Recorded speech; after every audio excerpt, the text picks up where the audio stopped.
Over thinking. अभी के समय में हर एक युवा इस समस्या से जूझ रहा है। अगर आप अपने आसपास के लोगों को देखोगे तो हर एक शख्स अपने ख्यालों में खोया रहता है। कोई अपने भविष्य के बारे में सोचता रहता है, कोई अपने प्यार, कोई अपने माता पिता के बारे में, तो कोई अपने काम के बारे में जैसी अन्य और कई चीजों के बारे में सोचता रहता है। और हम सभी जानते हैं कि जरूरत से ज्यादा सोचना हमारे मानसिक और भावनात्मक स्वास्थ्य के लिए नुकसानदायक है। इसके बावजूद हम इसे कंट्रोल नहीं कर पाते।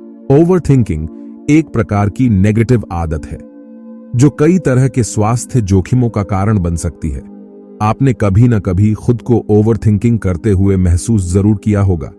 यही आदत धीरे धीरे व्यक्ति को गंभीर रूप से अपना शिकार बना लेती है और आप दिन प्रतिदिन नकारात्मक विचारों की ओर आकर्षित होते चले जाते हैं।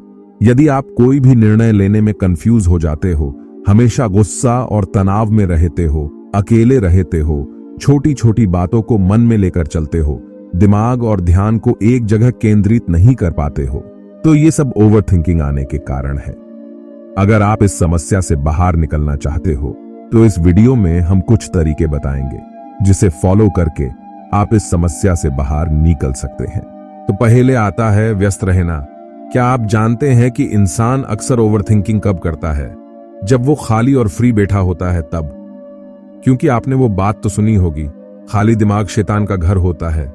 तो बस आप इस बात को समझ लीजिए और अपने आप को किसी न किसी काम में व्यस्त रखिए। और हाँ, व्यस्त रहना मतलब पूरा दिन व्यस्त नहीं रहना है।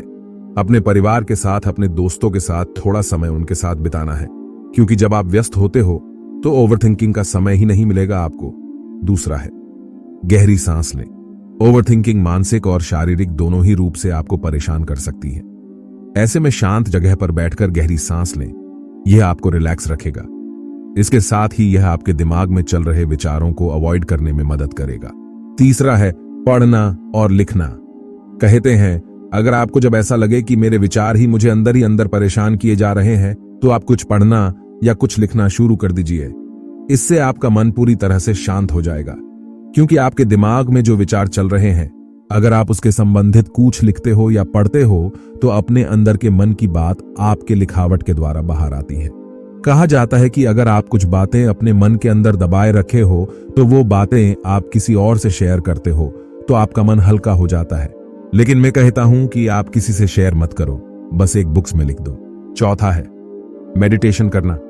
यदि आप एक ओवरथिंकर है तो नियमित रूप से मेडिटेशन करने की आदत बनाएं। यह आपके दिमाग में चल रहे थॉट्स से डिस्ट्रैक्ट होने में मदद करेगा। वहीं यह दिमाग को शांत रखता है और आप ओवरथिंकिंग की वजह से तनाव के शिकार नहीं होंगे। रात को काम से लौटने के बाद थोड़ी देर मेडिटेशन का अभ्यास जरूर करें। यह आपके अंदर सकारात्मक विचारों को स्थापित करता है। पांचवा है समस्या का हल ढूंढना। जब आप ओवरथिंकिंग करने लगते हो तो सबसे पहले अपने आप से पूछे कि क्या यह सवाल या ज्यादा सोचना मेरे लिए काम का है? इससे मुझे कुछ मिलने वाला है? क्यों मैं इसके बारे में इतना सोच रहा हूं?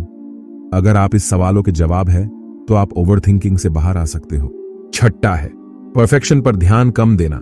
कई लोग ऐसे हैं जिन्हें हर चीज परफेक्टली करने की आदत होती है। ऐसे में यदि कोई चीज कभी पूर्णता पूरी न हो पाए तो वह खुद को दोषी ठहराते हैं और बेफिजूल की बातों को सोचते हुए ओवरथिंकिंग जैसी समस्या का शिकार हो जाते हैं। ऐसे में सबसे पहले अपने दिमाग से परफेक्शन जैसी बातों को निकाल देना है, क्योंकि गलतियां होंगी तभी तो हम उन गलतियों से सही चीजों को करना सीखेंगे। सातवां है इग्नोर करना। अक्सर क्या होता है, कुछ लोग छोटी छोटी बातों को मन में लेकर घूमते हैं, जैसे कि उसने मुझे ये बोल दिया, इसने मेरे साथ ऐसा क्यों किया, वो क्या कर रहा है, वो लोग मेरे बारे में क्या सोचेंगे। तो ये सब बातों को आप जितना इग्नोर करोगे ना, उतना ही ज्यादा खुश रहोगे। सोचो, सोचना जरूरी है, लेकिन एक लिमिट तक ही। इसके बाद स्टॉप बोल दो। तो आप अगर इन बातों का सही से पालन करते हो तो यकीन मानिए आप अपने अंदर बहुत बदलाव ला सकते हो, जिसके कारण आपका काम करने में मन लगेगा और खुद को हमेशा सकारात्मक महसूस करोगे।